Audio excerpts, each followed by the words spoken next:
Et nous allons maintenant écouter Aurélien Alvarez, qui est enseignant-chercheur à l'Université d'Orléans, mathématicien, et un mathématicien qui s'intéresse tout particulièrement au système dynamique et à la théorie géométrique des groupes, et qui est co-auteur des films Dimension et Chaos, que certains d'entre vous ont peut-être déjà vus, qui sont des films mathématiques à destination du grand public et qui utilisent de façon extensive les images de synthèse. C'était un travail un peu pionnier dans le genre à ce niveau de qualité. Il a aussi réalisé beaucoup d'articles de vulgarisation sur le site Images des mathématiques, que je vous conseille à tous de consulter, quel que soit votre niveau en maths. C'est un site qui concentre des articles sur tout un tas de sujets, et surtout à différents niveaux d'accessibilité. Et il s'intéresse également à la formation des professeurs d'école dans le cadre de la fondation La Main à la Pâte. Ok, très bien. Donc, merci beaucoup pour l'invitation et me donner l'occasion de parler devant vous. Donc, je vais vous parler d'images en mathématiques. Je vais essayer de vous faire voir plusieurs sortes d'images qui, à mon avis, ont des fonctions très différentes. Et je voudrais, si vous voulez bien, commencer par cette citation de Rousseau que j'aime bien. Donc, en haut, il discute de l'identité remarquable que nous avons tous appris au collège, je pense. A plus B au carré égale A carré plus B carré plus 2AB. Et voici ce qu'il dit. Je n'ai jamais été assez loin pour bien sentir l'application de l'algèbre à la géométrie. Je n'aimais point cette manière d'opérer sans voir ce qu'on fait. Et il me semblait que résoudre un problème de géométrie par les équations, c'était jouer un air en tournant une manivelle. La première fois que je trouvai par le calcul que le carré d'un binôme était composé du carré de chacune de ses parties et du double produit de l'une par l'autre, malgré la justesse de ma multiplication, je n'en voulus rien croire, jusqu'à ce que j'eusse fait la figure. Ce n'était pas que je n'eusse un grand goût pour l'algèbre, en n'y considérant que la quantité abstraite, mais appliquée à l'étendue, je voulais voir l'opération sur les lignes, autrement je n'y comprenais plus rien. Donc je vous fais la figure. Donc voici la figure. Donc ici vous avez une longueur A, et puis ici vous avez une longueur B. Donc le premier carré, il est d'air A carré. Puis le petit carré qui est ici, il est d'air B carré. Et puis ce rectangle, il est d'air A fois B. Et puis celui-ci, il est d'air B fois A. Et vous avez ainsi démontré la petite formule. D'accord ? Donc l'utilité des images en mathématiques, même pour illustrer des choses simples. Mais ce point de vue n'est pas le point de vue de tout le monde. Voici par exemple Lagrange, qui met un point d'honneur dans son introduction à dire qu'il n'utilisera pas de figure. Dans son introduction à la mécanique analytique, il écrit « Le lecteur ne trouvera pas d'illustration dans cet ouvrage.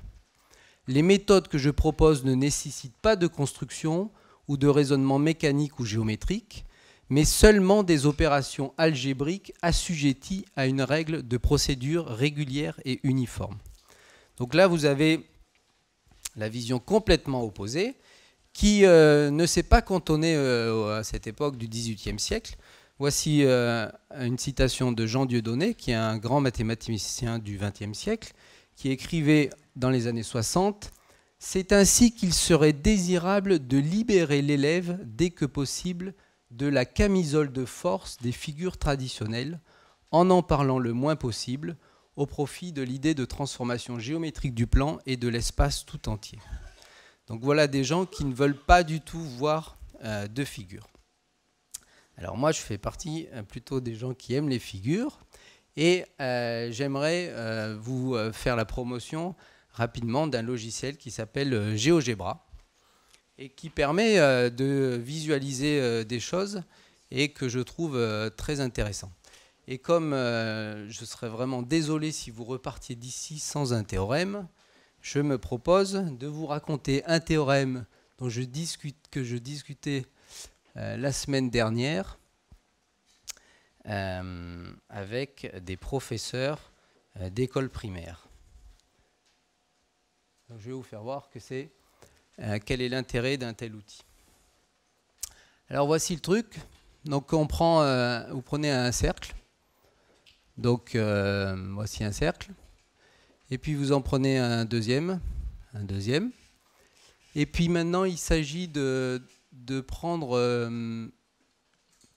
de partir du centre du premier cercle et de tracer les droites qui vont être tangentes au deuxième cercle. Voici comme ceci. Et puis je fais la même chose de l'autre côté. Je pars du centre et puis je trace les tangentes à ce cercle-là. Voilà. Et puis maintenant que j'ai fait ça, je vois apparaître des points d'intersection là. Donc je vais les noter grâce à un outil qui s'appelle intersection.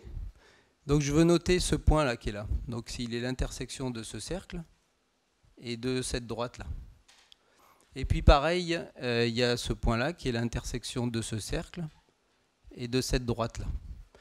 Et puis de la même façon, de l'autre côté, ah pardon, c'est cette droite-là pardon que je voulais noter et ce cercle-là. C'est pas évident parce que on n'est pas habitué à avoir la souris aussi loin. Hop là, un autre point là, encore un point là. Et un point là. Et voilà, donc j'ai noté ces 4 points. Et maintenant, je vais tracer un segment qui va relier ce point-là à ce point-là. Et ce point-là à ce point-là. Donc je ne sais pas si vous pouvez commencer à deviner le théorème, mais je vais vous le mettre en couleur pour qu'on le voit bien. Disons en rouge. On va agrandir un petit peu le trait. Ah mince, c'est pas ça que je voulais faire. C'est lui que je voulais avoir. Donc lui, je le repasse, excusez-moi, je le remets en noir. Hop. Donc c'est le segment petit g que j'aurais aimé vous mettre en rouge. Voilà. Et puis le segment également qui s'appelle petit h. Voilà, on va y arriver en rouge. Voilà. Donc, quel est le théorème? Le théorème, c'est que les deux segments G et H sont parallèles et surtout, ils ont la même taille. Donc ça, c'est ce que Rousseau aurait fait et c'est ce qu'on fait à l'école. On dessine à la main et évidemment, quand on le dessine à la main, on ressent les choses et on comprend un peu ce qui se passe. Mais l'intérêt d'un outil de géométrie dynamique, c'est que maintenant vous pouvez bouger votre figure à l'envie, bouger les cercles et expérimenter ainsi que le théorème a l'air vraiment d'être vrai, quoi. D'accord? Vous voyez, les deux segments ont l'air vraiment d'être de la même longueur. Ok, donc je vous laisse repartir avec ce joli théorème. Il charge à vous, bien sûr, d'en trouver une démonstration élémentaire. Je quitte ça. Et je reviens à mon discours. Bien. Alors, donc c'était, vous voyez, un but pédagogique. Mais on peut aussi également utiliser un petit outil pour illustrer, si par exemple un article que je viens de terminer avec un collègue. Et à mon avis, au milieu du discours, on peut très facilement insérer une petite figure. Le discours, c'est soit X un arbre. Le lecteur ne perdra rien à penser à l'arbre de Cayley d'un groupe libre sur 2 générateurs. Étant donné 2 sommets X et A, on considère la mesure de probabilité portée par le sommet voisin de A le plus proche de X. Bien sûr, cette phrase est tout à fait explicite et dit ce qu'il faut dire, mais rajouter un petit dessin, eh bien, ne fait pas de mal, à mon avis. Je voudrais vous parler maintenant d'un projet beaucoup plus ambitieux, qui est d'Henri-Paul de Saint-Gervais. Donc c'est un site web qui est en train de voir le jour. Et là, il s'agit de parler de topologie algébrique et il s'agit de notions beaucoup plus difficiles et qu'on veut essayer d'expliquer. Le but du propos, c'est de raconter un petit peu la topologie algébrique qui est née dans les œuvres de Poincaré. Il s'agit d'environ 300 pages de mathématiques assez difficiles. Et notre approche, c'est d'écrire à la fois un cours moderne et surtout de l'illustrer par plein d'images. Donc voici un exemple de ce à quoi je pense. Ici, vous avez un carré. Et je vais vous expliquer ce que c'est qu'un tore. Un tore, c'est la surface d'une chambre à air, si vous voulez. Donc, en fait, comment on obtient un tore à partir d'un carré? Si vous avez déjà joué à Pac-Man, vous savez. quand vous jouez à Pac-Man, vous avez votre petit bonhomme qui est au milieu du carré, et s'il monte tout en haut et qu'il touche le bord supérieur, il va ressortir par le bord inférieur. Et si vous touchez le côté droit, vous allez ressortir par le côté gauche en face. D'accord ? Si vous sortez là, vous allez être identifié à ceci. Donc l'expérience que vous devez faire dans votre tête, c'est identifier le côté gauche avec le côté droit et le côté du bas avec le côté du haut. Alors, si je vous laisse une minute pour le faire, vous allez réussir à vous convaincre qu'il va se passer ceci. D'accord ? Que c'est la même chose. Donc là, j'identifie le côté du haut avec le côté du bas. Maintenant, j'étire un peu pour faire un peu de place. Je tire encore. Et maintenant, je dois identifier ce qui était l'ancien côté gauche avec l'ancien côté droit. Et vous voyez que quand je fais ça, j'obtiens bien sûr le tore, ce que je vous avais annoncé. Donc, on le visualise assez facilement. Mais maintenant, quand j'étais étudiant, on m'a dit, tu prends un octaèdre, que voici, et tu fais la même gymnastique en respectant les couleurs qui sont indiquées. Tu identifies le côté blanc avec le côté blanc, le côté rouge avec le côté rouge, le bleu avec le bleu, le jaune avec le jaune. Et on m'a dit, tu obtiens un tore, mais qui a 2 trous. Si vous voulez, une bouée qui a 2 places. Alors, donc, le soir, en m'endormant, j'essayais de visualiser ça. Et donc là, vous verrez que si je vous laisse beaucoup plus de temps, ce n'est pas du tout évident de croire à cette histoire. Eh bien, aujourd'hui, on peut faire des petits films qui montrent ceci.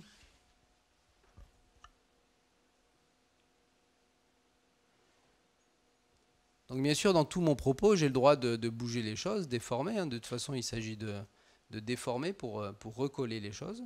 Donc, vous voyez, là, je mets dans une position qui m'arrange. Pour le moment, j'ai encore procédé à aucune identification. Et là, je commence, j'identifie le rouge avec le rouge, le jaune avec le jaune. Donc j'avais fait en sorte de les mettre bien en face pour que ce soit facile.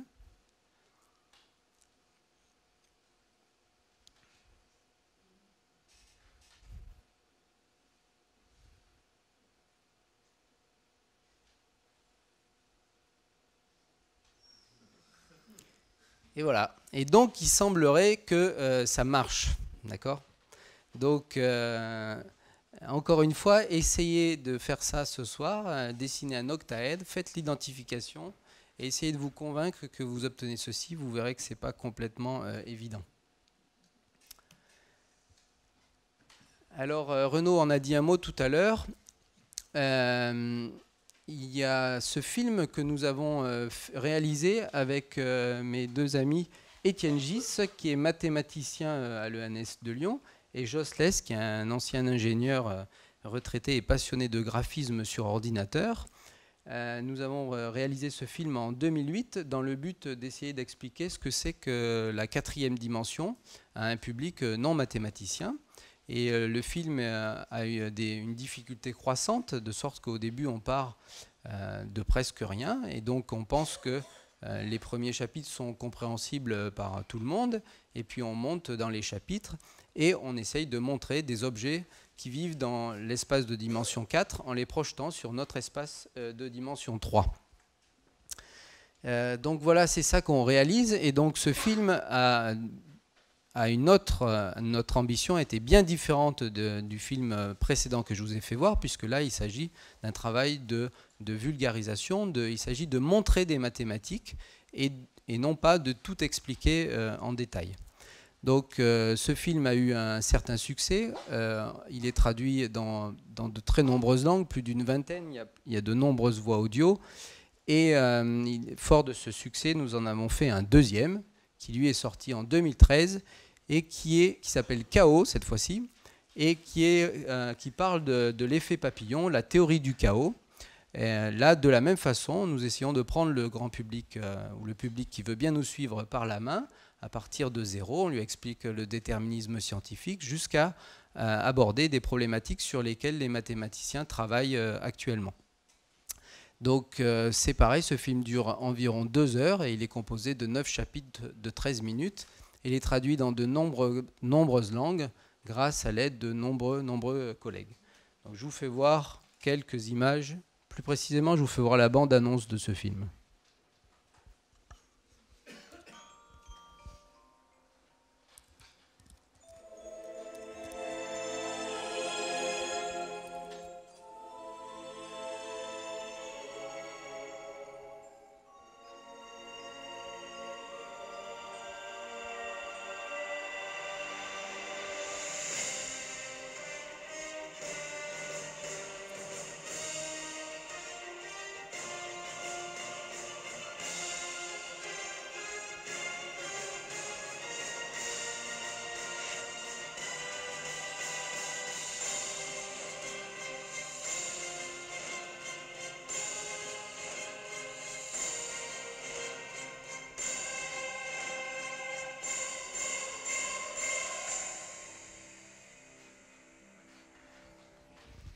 Voilà.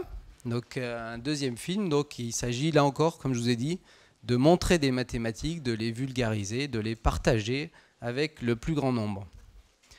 Je voudrais vous montrer maintenant un troisième aspect qui est peut-être un peu nouveau, en tout cas qui est moins connu. Mais avant ça, je voudrais peut-être faire un peu de publicité pour un site qui s'appelle carrément Images des mathématiques. D'accord ? Donc c'est vraiment le propos de montrer plein d'images des mathématiques. Ce site, il est écrit par des chercheurs et il est à destination d'un public le plus large possible, que ce soit des étudiants, des professeurs, des gens qui s'intéressent aux mathématiques. Tous les articles sont écrits par des chercheurs à destination de ces publics-là. Et les articles ont des couleurs de piste, comme au ski, ce qui fait que vous pouvez, avant de commencer, savoir où vous vous engagez. D'accord ? Voilà, donc ça c'est la une du site d'hier. Donc je vous invite vraiment ce site est merveilleux. Donc je voudrais parler d'un troisième type d'image. Donc avec un collègue qui est dans la rue d'à côté, là, on travaille sur des systèmes dynamiques et de la topologie, sur des espaces de dimension 4. Et il y a des choses qu'on essaye de comprendre, la dynamique de certains systèmes dynamiques. Et puis on s'est dit, si on fait ci, on fait ça, et puis etc. etc. Et à force de réfléchir, on s'est dit, mais et si on essayait de dessiner ceci, eh bien, qu'est-ce qu'on verrait ? Et donc, voici les images qu'on a obtenues. Donc, ce genre d'image, je ne vais pas vous expliquer en détail, parce qu'en fait, à l'heure d'aujourd'hui, on ne comprend pas ces images. D'accord ? Donc, on ne comprend pas pourquoi la dynamique est comme ça, et en tout cas, on ne s'attendait pas du tout à ce qu'elle soit comme ça. Donc, réinvitez-moi dans quelques temps, je pourrais peut-être vous expliquer le théorème qu'il y a derrière, mais pour le moment, il n'y a pas de théorème. Donc, en tout cas, je voudrais vous signaler que ce genre d'image peut également aider la recherche et nous amener à découvrir ou à comprendre des choses qu'on aurait eu du mal à comprendre autrement. Voilà pour le petit laïus que je voulais vous faire. Donc, en guise de conclusion, je vois trois sortes d'images qui ont des fonctions tout à fait différentes pour le mathématicien. Il y a des images qui ont un but véritablement pédagogique. Il s'agit d'enseigner, expliquer, que ce soit un public d'étudiants ou même entre nous, entre chercheurs. Nous échangeons des images, que ce soit dans nos articles ou même lors d'une discussion. C'est pour ça qu'on aime bien avoir un tableau sous la main pour faire des petits dessins. Il y a également les images qui ont un but, il s'agit de montrer, de faire voir des mathématiques sans pour autant tout expliquer. Il s'agit de diffuser des sciences. C'est à mon avis très différent. Et enfin, un dernier point, il y a des images dans un but peut-être pour faire de la recherche, c'est-à-dire mettre au point de nouveaux outils, démontrer de nouveaux théorèmes. Et c'est encore tout à fait différent comme fonctionnalité.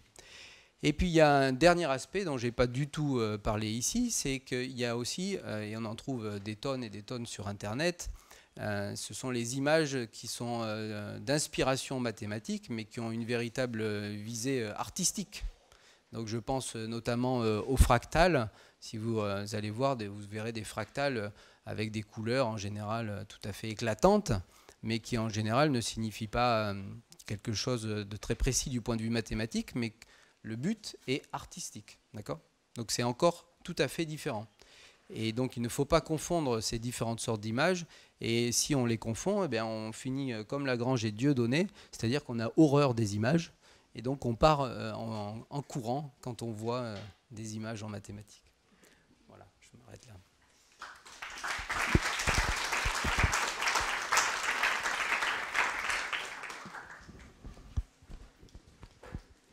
Merci Aurélien.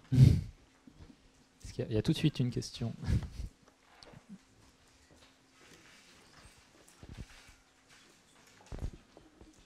Bonjour, donc je suis toujours étudiante à Paris Diderot. Donc, en fait, moi, je me pose une question. Vous avez dit que vous travaillez sur la 4D, qui est assez difficile à percevoir ou imaginer. Et je me disais, on a une modélisation de la 4D en 3D sur un écran qui est en 2D. Comment on fait pour se représenter ça ? Enfin, est-ce que les calculs de base sont faits en 4D et on essaye de les appliquer à une modélisation que nous, on peut percevoir, ou est-ce qu'on rentre des informations qui rentrent dans un cadre de 3D pour essayer de faire de la 4D? Je ne sais pas si c'est très clair. C'est très clair. Par exemple, le dernier petit film que je vous ai fait voir avec le collègue chercheur, en fait, les calculs ils sont faits en dimension 8. D'accord? Donc on travaille en fait comme on fait sur le papier crayon, on travaille vraiment dans un espace de dimension 8. Et après, il s'agit de trouver des astuces pour se ramener à des dimensions plus basses. Donc par exemple, dans le film Dimension, effectivement, on veut vous expliquer la 4e dimension.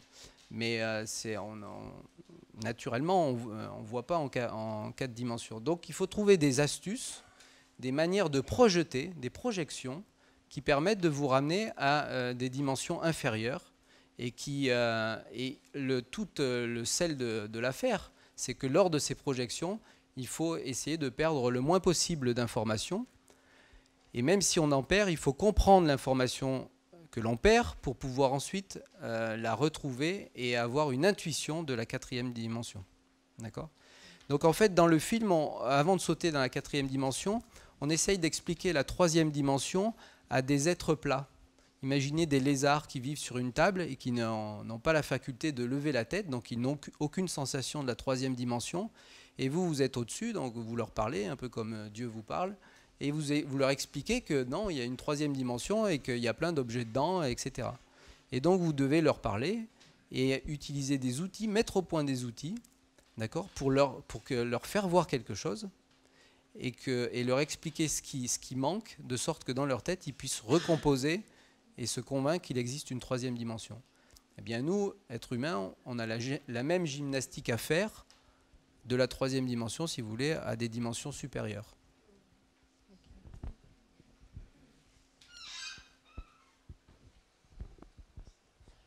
Oui.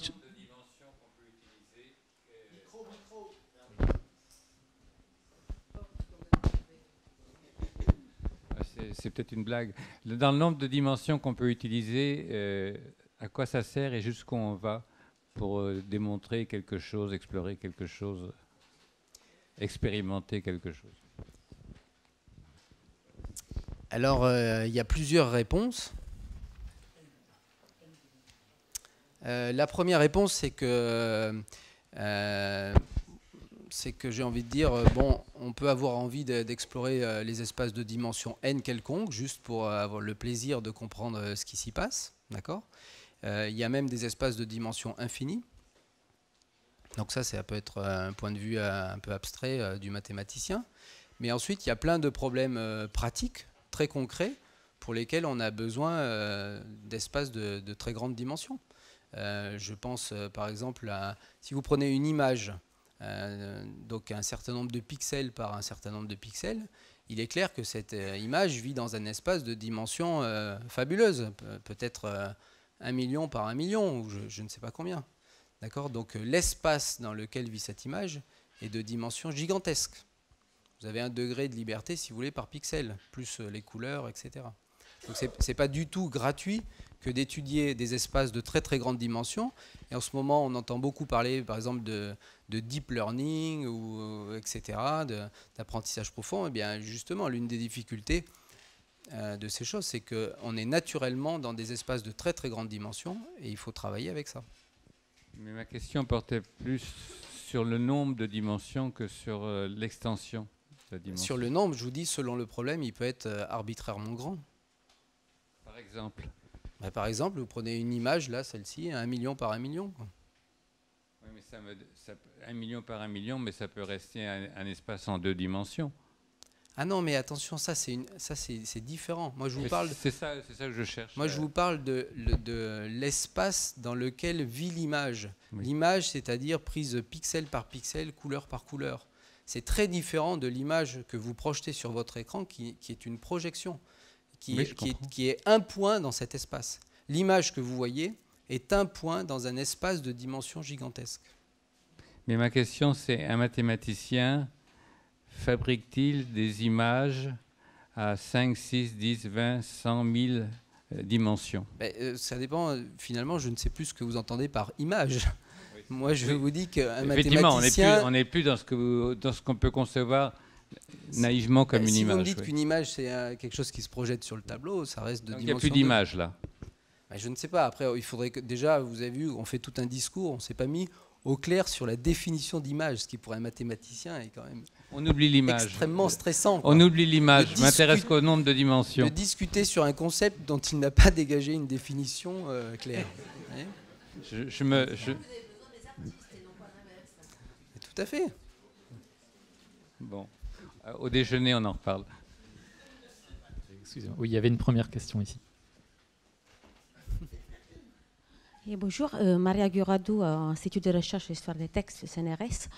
Je voudrais savoir, est-ce que une dimension, n'importe laquelle, la quatrième, la cinquième, enfin une dimension, peut être le temps? Et donc,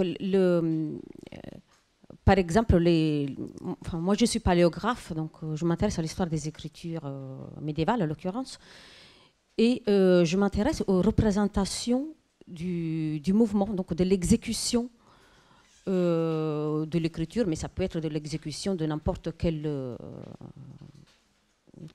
figure, en fait. Donc, est-ce qu'on peut considérer le temps une dimension, et est-ce qu'on peut le modéliser, enfin le visualiser? Le rythme d'exécution, par exemple. Donc en fait, il y a deux choses peut-être à distinguer. Il y a le monde mathématique, dans lequel les dimensions n'ont pas besoin de noms particuliers. Il n'y a pas besoin de dire que l'une, c'est une dimension d'espace, l'autre une dimension de temps, etc. D'accord, ce sont des dimensions différentes. Enfin, ce sont toutes des dimensions qui jouent un rôle, elles sont intervertibles. Il n'y a pas de... Quand vous me parlez de temps et d'espace, ça veut dire que vous avez de la physique en tête. D'accord ? Donc bien sûr, la physique nous a habitués depuis bien longtemps, depuis Newton, et puis encore plus depuis les théories d'Einstein, où on sait que l'espace-temps est de dimension 4. D'accord ? Parce qu'il y a un jeu entre l'espace et le temps. D'accord ? Mais il s'agit d'une théorie. Vous savez peut-être qu'il y a des théories actuelles qui disent qu'il y a peut-être on est dans un espace de dimension 10 ou 20 ou que sais-je. D'accord ? Les théories des cordes jouent avec les espaces de plus grande dimension. Donc c'est assez difficile. Maintenant, quand vous voyez un film, donc vous voyez les images avancées les unes par les autres, bien vous pouvez très bien dire que effectivement le fait de voir le film, c'est se déplacer dans la dimension temps. Le seul reproche qu'on peut avoir, c'est qu'on est contraint de se déplacer dans la dimension temps. D'accord ? Donc on n'est pas complètement libre de repartir en arrière, etc. Vous voyez, là, le temps, il avance, quoi.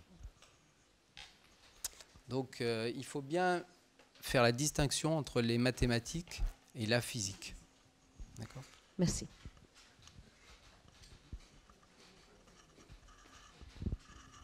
Merci. Je pense que les deux ouais, là et là.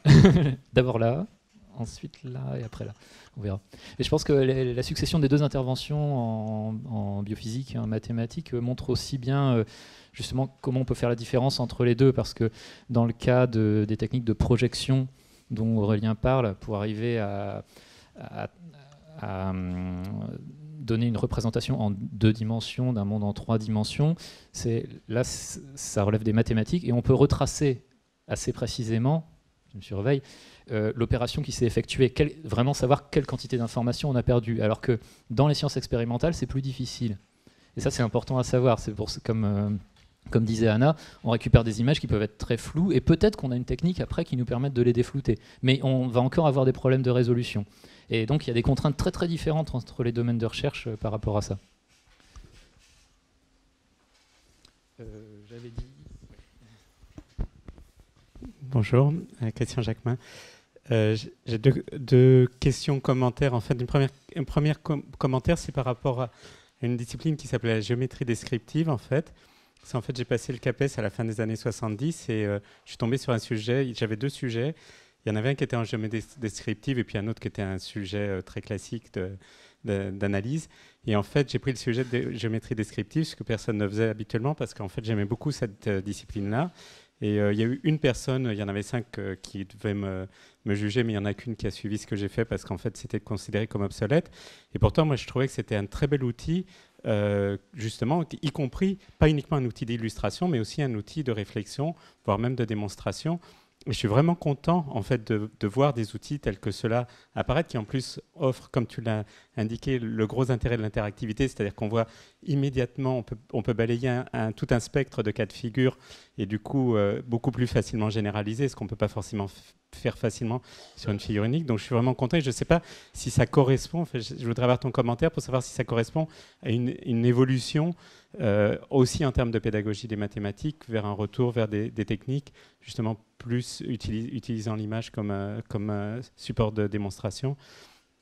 Premier commentaire, et puis c'était le deuxième commentaire, c'est par rapport au lien entre les maths et l'art. C'est que je pense qu'il peut y avoir un lien dans l'autre sens, et en particulier de l'art vers les mathématiques, y compris en particulier de l'architecture, qui offre souvent des exemples assez illustratifs et intéressants et concrets voilà, peut-être pas pas uniquement d'illustration, mais même peut-être pas de démonstration, mais en tout cas un outil pour... je ne sais pas si vous l'utilisez, c'est-à-dire est-ce que dans vos films, par exemple, des fois vous avez recours à des exemples, vous tirez de l'architecture ou d'autres choses, ou de tableaux de Chirico, ou de choses comme ça. Alors, concernant le premier point, effectivement, il y a de plus en plus d'enseignants qui utilisent un outil comme GeoGebra. Maintenant, tous les enseignants ne l'utilisent pas. Je ne sais pas s'il est souhaitable que tout le monde l'utilise, etc. Mais en tout cas, ce que je veux simplement pointer, c'est que ce genre d'outil existe. Et comme j'ai essayé de vous le démontrer maladroitement, en 30 secondes ou 1 minute, vous fabriquez votre figure. Ce qui prenait un quart d'heure au tableau quand on le faisait à ce moment-là. En plus. Et en plus, vous avez votre compas qui va déraper 30 fois. Donc voilà, en tout cas, moi, je n'hésite pas à utiliser ce genre de choses. J'aime bien et je trouve ça sympa. Concernant la deuxième question, en fait, là, je suis vraiment complètement hors de mon champ. Donc je ne saurais pas très bien répondre. J'aurais imaginé un peu le contraire, à vrai dire, pour être tout à fait honnête. J'aurais imaginé que c'est parce que les mathématiques ont fait beaucoup de progrès, et en particulier qu'on a des capacités de calcul et autres, qu'on est capable de concevoir aujourd'hui des bâtiments tout tarabiscotés et qui tiennent debout. Ce que n'aurait probablement pas pu faire, ce qu'on n'aurait pas pu faire il y a 100 ans. Donc j'aurais imaginé que les architectes... pas s'inspirer, mais utiliser nos avancées en maths et les puissances de calcul pour designer des choses qui tiennent debout et qui soient un petit peu surprenantes. Mais il y a certainement des influences dans l'autre sens, mais je ne sais pas. Vous avez vu, je n'ai pas trop parlé d'art ici, mais encore une fois, il y a de nombreuses images qui sont d'inspiration mathématique et qui ont une vocation simplement artistique. D'accord ? Et il ne faut pas les confondre avec les images que je vous ai montrées ici. Il y avait une question là et une question là. Je ne sais plus qui c'était. Bonjour, Ishan, étudiant à l'ENSI Les Ateliers. Je veux bien comprendre le danger, justement, l'utilisation des images dans la mathématique, que vous en avez parlé très brièvement au début. Le danger ? Ouais, le danger. Ben, en fait, je sais pas, le danger. En fait, ce qui se passe, c'est que j'ai cité donc Lagrange et Dieudonné qui semblent un petit peu réfractaires à tout ça. Il y a un danger, c'est que quand on fait... la question, c'est de savoir, est-ce qu'avec une image, un petit dessin, est-ce que le dessin que je vous ai fait voir pour illustrer l'identité remarquable de Rousseau, est-ce que ceci est une démonstration mathématique ? Est-ce que je peux me passer du calcul algébrique, faire voir les 4 carrés là, et dire, voilà, c'est démontré. Donc c'est ça la question. Et en fait, alors peut-être sur cet exemple, vous allez dire, oui, c'est évident que ça le démontre le truc, très bien. Si je vous donne le théorème de Pythagore, il y a plein de démonstrations très géométriques, vous prenez le triangle, vous faites 2-3 trucs, paf, et puis c'est évident, vous avez l'air qui est égal à l'air truc, et le théorème est démontré. Mais il existe aussi des contre-exemples, où vous avez une figure géométrique, vous faites 2-3 déplacements qui vous semblent tout à fait licites, et en fait, vous démontrez un truc qui est faux. D'accord? Et ça vient du fait parce que, par exemple, vous voyez que les figures, quand je vous dis ceci est que je vous montre un carré au tableau, à l'écran ou au tableau, ce n'est pas un carré. D'accord? C'est une représentation, c'est une projection d'un carré. Un carré, c'est quelque chose qui est abstrait. Quand je vais le dessiner au tableau, forcément, je vais perdre quelque chose. Par exemple, le trait va avoir une épaisseur, etc., etc. Et quand vous avez des traits qui ont une épaisseur et que vous faites des déplacements, vous arrivez des fois à démontrer des choses un peu surprenantes, qui sont fausses. Donc, on peut imaginer que ça vienne de là, le fait que certains mathématiciens aient préféré rejeter les figures, d'accord, mais peut-être ils ont confondu, d'accord, bon, en tout cas c'est ça le point.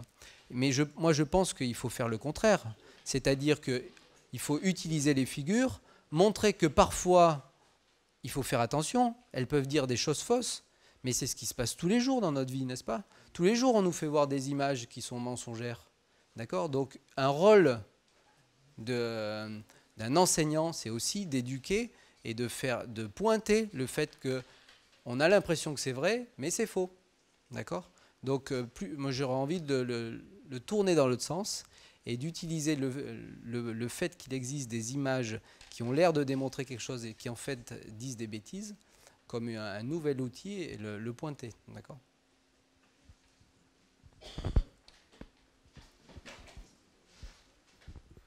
Bonjour, Diane Beaulieu, je suis en master de design média technologie Paris 1. Alors, en fait, vous parlez beaucoup du passage entre les théorèmes et en fait leur représentation en images. Et à la fin, en fait, vous avez commencé à parler de image, un outil pour le chercheur, et d'une image que vous ne compreniez pas. Et moi, c'est ça qui m'intéresse, en fait. Est-ce que les logiciels que vous avez conçus, aujourd'hui, par leur utilisation, vous n'avez pas finalement créer des nouvelles connaissances et des nouveaux théorèmes, je ne sais pas, ça j'y connais pas grand-chose, mais partir de l'image, en fait, des images que vous pouvez créer via vos outils, et si ça vous permet de créer de nouvelles connaissances, en fait, et partir à voilà. Disons que les images que je vous ai fait voir et qu'on ne comprend pas encore, elles nous aident pour savoir ce qu'il faut démontrer. L'une des difficultés quand on fait de la recherche, c'est quand vous explorez quelque chose qui est vraiment un territoire complètement inconnu, c'est que, a priori, vous ne savez pas s'il faut démontrer noir ou blanc, quoi. D'accord? Donc, après, c'est là que vient votre intuition, votre expérience, etc. Et puis là, on est arrivé à un endroit où on ne sait pas s'il faut démontrer noir ou blanc. Et on a essayé de travailler, puis on a essayé de mettre au point des images qui sont supposées expliquer un petit peu le phénomène qu'on étudie, d'accord? Mais ces images, comme je vous dis, elles sont pleines d'artefacts parce que c'est des projections, de trucs, de bidules, d'accord? Donc il faut qu'on reconstruise tout ça. Mais si on les interprète telles qu'on pense qu'il faut les interpréter, elles nous montrent quelque chose auquel on ne s'attendait pas. Donc pour nous, elles sont une aide à la recherche. Et aujourd'hui, on a une conjecture avec mon collègue il faut démontrer ceci. Donc maintenant, notre travail, ayant vu ça, on va essayer de démontrer noir plutôt que blanc, parce qu'on a vu ces images qui nous indiquent que c'est plutôt noir qu'il faut démontrer que blanc. Donc je les vois plus comme un outil à la recherche, quoi. Voilà. Merci.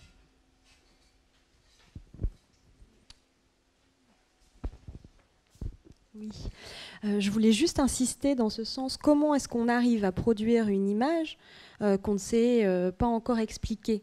Comment est-ce que vous en êtes arrivé là, en fait? En fait, il faut... parce que je sais très bien comment on l'a produite, mais je ne savais pas ce qui apparaîtrait à l'écran. Je ne savais pas si c'était un triangle ou un carré qui sortirait. D'accord? Voilà.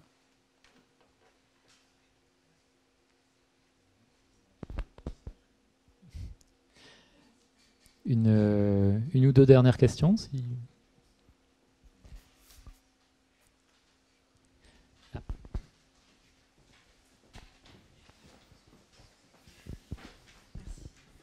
Bonjour, moi je suis designer graphique. Je me demandais simplement si vous considérez que la projection d'une image finit par avoir une limite parce que la complexité mathématique est trop grande. La projection d'une image dans quel sens? Est-ce que, par exemple, pour aller avec ce que disait Anna, est-ce que plus on arrive dans la complexité, plus finalement, à la fois l'image est nécessaire pour comprendre et expliquer les phénomènes, mais en même temps, comme ce que vous disiez par rapport au fait que une image peut être fausse, c'est la finesse de l'image qu'on n'a pas forcément et que vous avez en mathématiques qui fait que du coup on est induit en erreur? Je ne sais pas si c'est clair. En tout cas, pour le premier point, je voudrais dire que l'image n'est pas une nécessité. Je veux dire, on fait des mathématiques jusque-là. Les gens ont démontré plein de théorèmes sans l'apport des images. D'accord ? Et si on était plus malin avec mon collègue, peut-être qu'on saurait démontrer directement le théorème sans faire toute cette histoire. Donc, ce n'est pas une nécessité. Et d'ailleurs, c'est un outil qui a été très peu utilisé jusque-là, c'est-à-dire d'observer de manière un peu expérimentale un phénomène pour ensuite faire une conjecture et démontrer le bon théorème. Donc ce n'est pas du tout une nécessité. Maintenant, le deuxième point, c'est qu'effectivement, nos images, bien sûr qu'elles sont entachées d'erreurs, d'accord, mais c'est tout celle de l'histoire que de raisonner juste sur des figures fausses. Par ailleurs, l'image montre un petit peu une sorte de fractal, et bien sûr, nous, on montre qu'une approximation finie.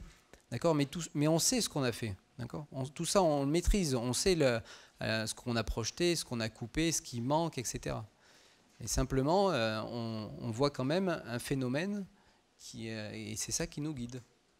Donc finalement, entre ce que vous pensez, enfin ce que vous trouvez en mathématiques et l'image que vous essayez de, enfin en tout cas dont vous servez vous, finalement, vous savez qu'entre le calcul et la représentation qu'on en a, vous savez ce qu'on a perdu et du coup vous savez là où c'est faux, mais finalement pour nous on voit une image qui est fausse mais on n'a pas forcément les connaissances, enfin les moyens de savoir qu'elle l'est. Mais absolument, c'est d'ailleurs pour ça que l'image que vous avez fait voir à la fin n'est pas pour vous.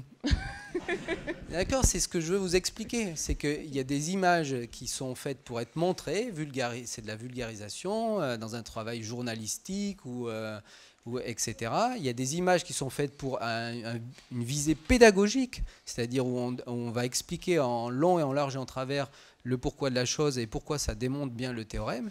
Et il y a des images qui comme celle que j'ai fait voir, qui n'ont pas, dans un premier temps, qui ne sont pas supposées sortir du travail de recherche pour lequel elles sont faites. Un jour, quand on aura vraiment compris le phénomène, peut-être on dessinera des images pour vraiment illustrer ce qu'on fait voir, et là on mettra plus de détails, etc. Là, il faut vraiment les voir comme si je vous avais fait voir un tableau de nombres ou si vous étiez arrivé dans un laboratoire avec plein de gens en blouse blanche qui vous font voir des graphiques et ils n'ont pas envie de vous expliquer les graphiques. Et d'ailleurs, eux-mêmes ne les comprennent pas très bien. Donc, d'accord. Merci. Voilà. Bon ben, est-ce qu'on a le temps pour une dernière question, mais très très courte? Donc, je vais juste faire un dernier commentaire. Enfin, justement, la mathématique contribue aussi énormément à cette question de langage, par exemple. Enfin, par exemple, Roger Penrose, il a créé la motive Penrose. Disons, après, ça a permis, dans le domaine de la cristallogie, de découvrir le quasi-cristaux. Et enfin, je reprends aussi un peu, par exemple, en essayant de chercher une image en plus haute dimension, aujourd'hui, ça n'a peut-être pas de sens, mais peut-être demain, ça va nous permettre aussi de voir des phénomènes naturels qu'on n'arrive pas à voir aujourd'hui, quoi. Voilà. Tout à fait. La recherche, c'est le principe de la recherche fondamentale, c'est qu'il n'y a pas d'application en vue dans la tête des chercheurs, mais rien n'empêche que dans 10 ans, ce soit fort utile à des applications très très concrètes. Voilà, on va finir là-dessus. Merci beaucoup Aurélien.